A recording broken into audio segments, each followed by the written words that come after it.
So, good morning class. So, I am again your teacher Kel, and today we will be studying a topic that I think you will be interested and you will enjoy. So before we start again our lesson, may I introduce to you our house rules. So, first, open your camera and always wear your proper uniform in the class, online and face-to-face mode. And second, raise your hand if you want to be recognized. If it will be online, there will be a button to raise your hand, and you will choose an emoji that will lead you to recognize in reciting. And third is always respect your student and of course your teacher. So before we start our lesson, we will be having an activity again. So, instructions. Identify whether the pictures tell about health or fitness. So, are you ready, class?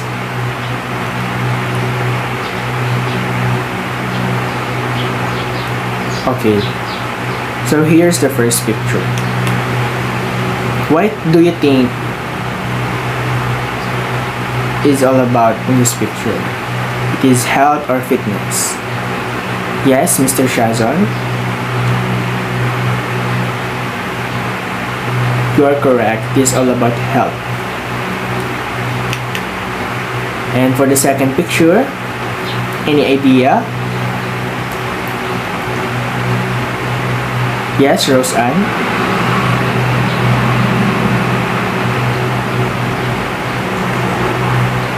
Yes, it is all about fitness. And for the third picture, yes, Mardon?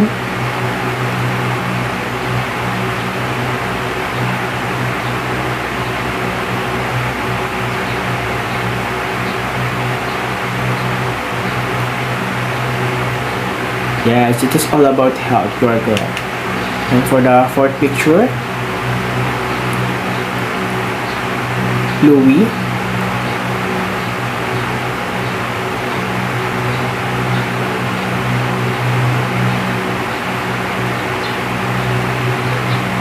You are also correct. It is all about fitness. And for the last picture, Mark Ray. Any idea?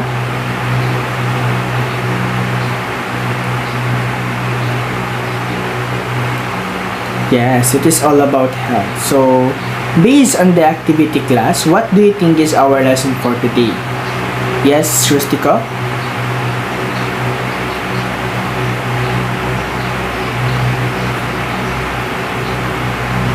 Exercise, maybe it is actually all about exercise but not specifically about exercise. So any other answer? April?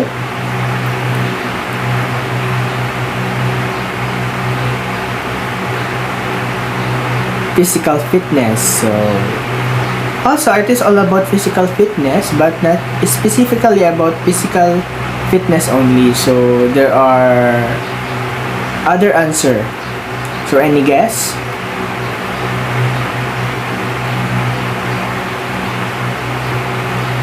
Okay, none. So our topic for today is all about health related fitness.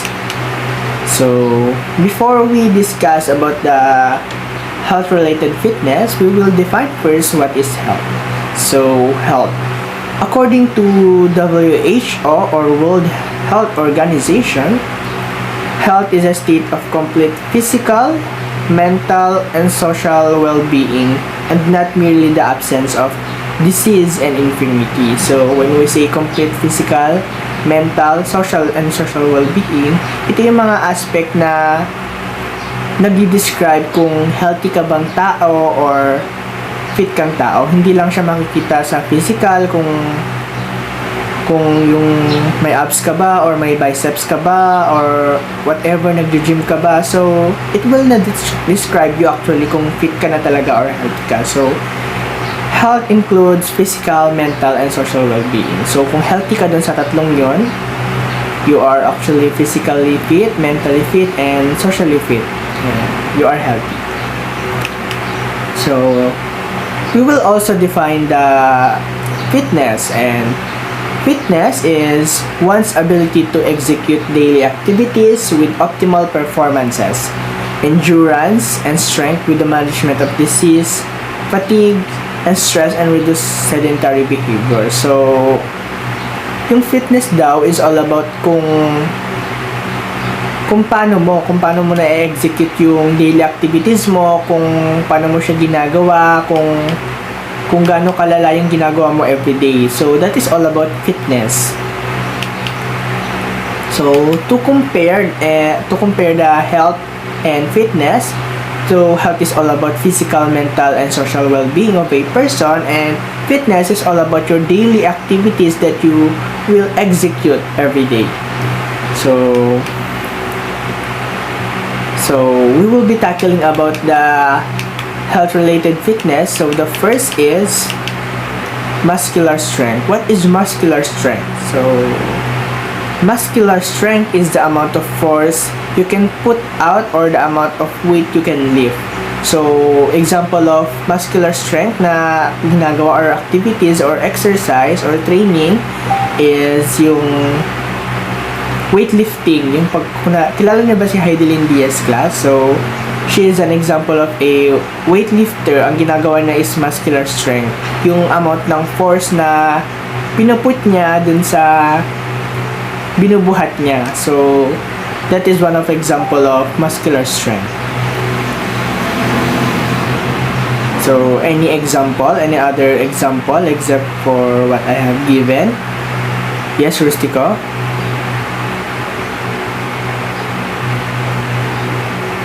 Yes, it includes your household chores, yung pagbubuhat nyo ng balde na may tubig. It's also a example of activity for or under muscular strength. And for our next is muscular endurance, and it is how many times you can move that weight without getting exhausted. So to compare, what do you think is the differences of or the difference between muscular strength and muscular endurance? So, Louis?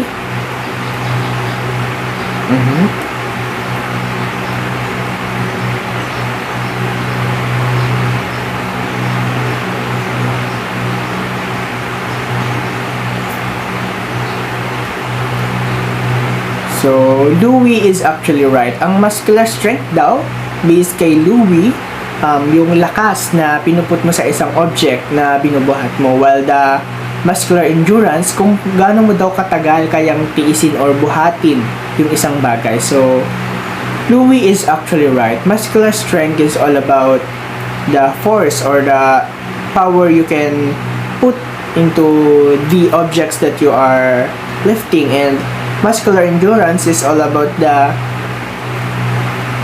time or the specific length of time na bubuhatin mo ang isang bagay. For example, yung sinabi ni Rusty ko kanina na pagbubuhat ng balde. Meron yung mga tao na nagbubuhat ng balde na paunti-unti or palaktaw-laktaw. Kunwari, nagbuhat ka ng almost 10 seconds, tapos ibababa mo after 5 seconds, bubuhat ka ulit, then bababa mo ulit. So, ganun siya. Ganun yung muscular endurance. While the muscular strength, yung force na nilalagay mo naman dun sa pagbubuhat ng balde. So, that is the difference of muscular strength and muscular endurance. And for the next is cardiorespiratory endurance. It is all about the ability of the respiratory and circulatory system to supply fuel and oxygen during sustained physical activity. So, one example of exercise that is under cardiorespiratory endurance is yung running. So, yung ability ng respiratory and circulatory system mo to handle or para kayanin mo yung pagtakbo mo for a long time, or hindi man for a long time pero yung mahabang metro na tatakbuhin mo. Yun yung all about sa cardiorespiratory endurance, kung gaano mo kayang takbuhin or gaano nga ba kahaba ang kakayanin ng respiratory system mo or circulatory system mo to execute a certain exercise or activity or task. So that is all about the cardiorespiratory endurance. And flexibility. And it is the ability of the body to move in a full range of motion. So, pag sinabi natin full range of motion, yung direction niya guys, hindi lang iisa. So, any direction kayang ma-move ng katawan mo. So, one example of flexibility is yung mga nagbe-bending. Alam nyo ba yung bending? Ginagawa natin ito ng mga bata tayo. So, of course, familiar tayo. Isa yung example ng flexibility na ginagawa natin na hindi natin alam na yun pala yung na-execute natin, na flexibility na pala siya. So, can you give another example of flexibility or any idea or insights about flexibility? Yes, Mr. Bobby.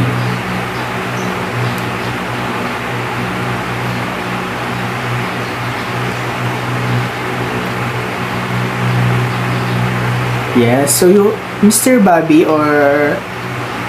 is actually right. Flexibility, yung mga gymnastic, gaya ng example niya kanina. Kung nakikita niyo yung training nila, grabe. Napaka-heavy ng training nila, napaka-intensive training ang kailangan ng mga gymnast. Kasi yung katawan nila yung mismong gagamitin nila, full body. Unlike sa ibang sports. Yung ibang sports kasi kamay lang or paa lang.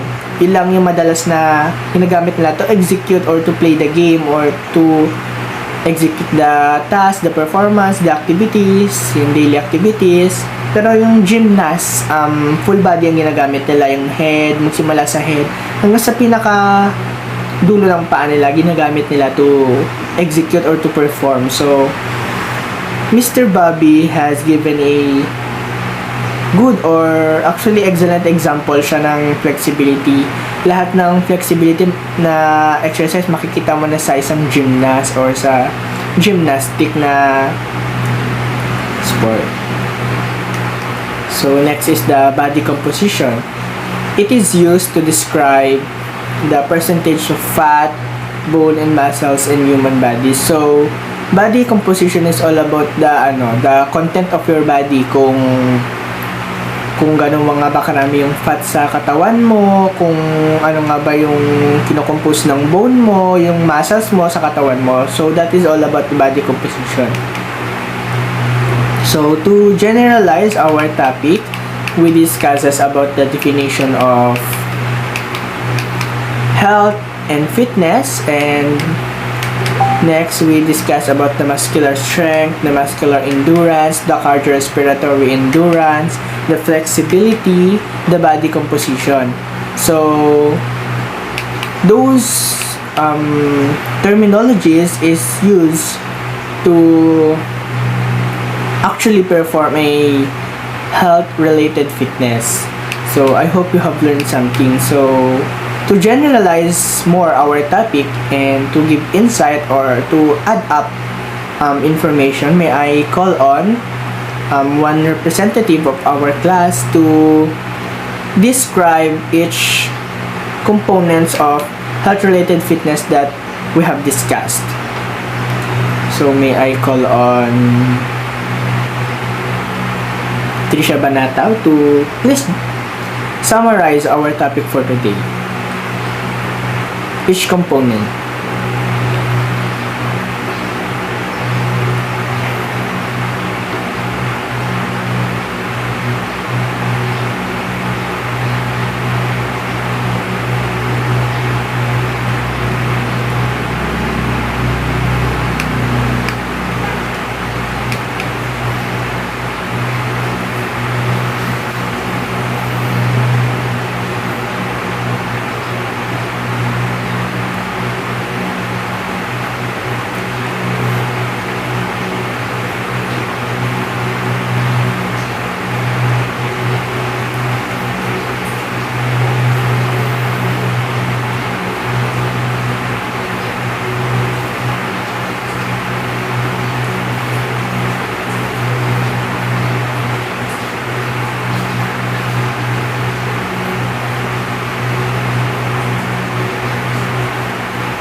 Okay, let's give Trisha Banataw a round of applause. So, thank you, Trisha Banataw. Trisha Banatao actually gives a summarize information about those components that we have discussed. So, good job, Trisha Banatao, and I hope you have learned something. And also, don't forget to differentiate health and fitness kasi maraming nalilito dito. Actually, pag tinatanong mo sila, ang akala nila pag fit ka is healthy ka. So, magkaiba yun, guys. Magkaiba yung fit ka sa healthy ka. So, I think you have learned something, class. So, we will now proceed to our activity. So, activity time. Instruction. Each student must perform one health-related fitness components exercise in front of the class. And I will call 5 students to perform and also explain why it is considered as health-related fitness exercise. So I will give you at least 10 minutes to think of a exercise and practice and also prepare your explanation. Then after you perform, you will explain your performance, so why it is considered health-related fitness exercise. So you may now start your activity. So to grade actually your performance, there will be rubrics, connection to the topic, there will be fair, strong, and excellent. The topic is not clear, strong, somehow connected to the topic, excellent, clearly connected to the topic. And for the explanation and analysis, explanation seems to be unclear, and strong, clear explanation but not complete information, and excellent, clear and concise explanation with complete information. And for the execution, for the fair, they clearly executed the exercise, and for strong, they executed the exercise properly, and for the excellent, the body is in a correct position. So this will be your guide, or this will be your guide in executing, and it will also be my guide to score your performances. So you may now start, class.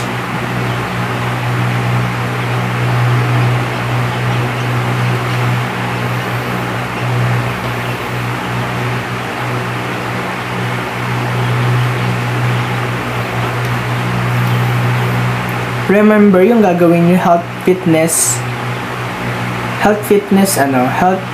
related na exercise. So be careful kasi baka differentiate nyo. Meron kasi yung mga skills related na pwede sa health related, meron din naman yung mga health related lang hindi siya pwede sa skills.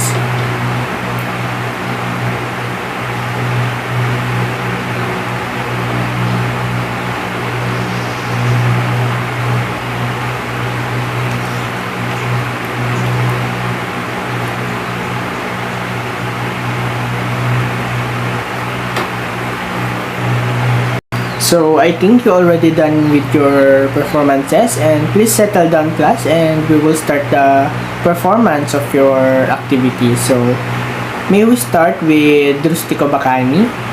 Please perform your exercise and explain, and I will give my comments after these 5 students.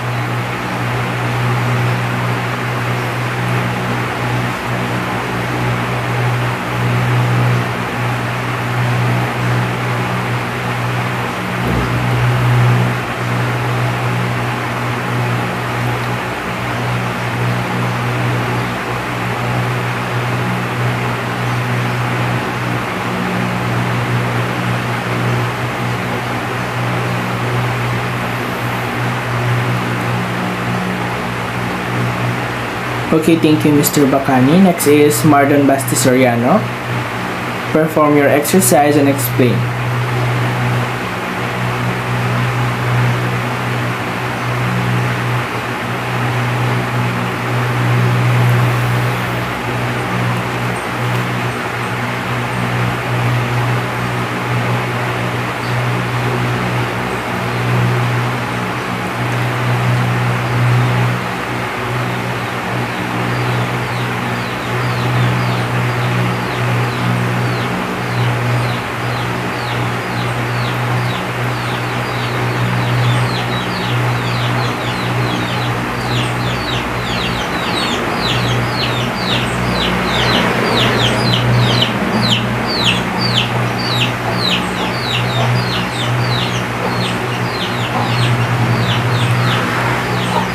So, thank you, Mardon Bastis Soriano. Next is Marky Pagatuan.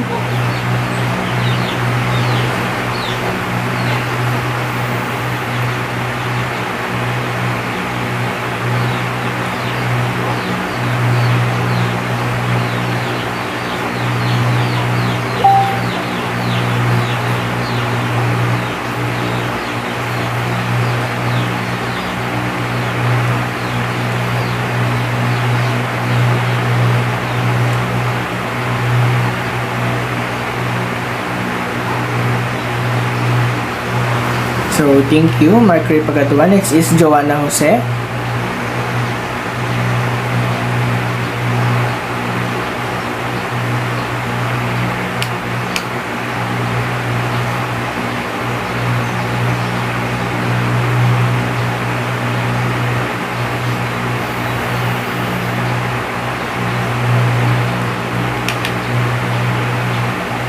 So, thank you, Joanna Jose. And for our last student, may I call on John Mark Florentino to perform his exercise and explain after.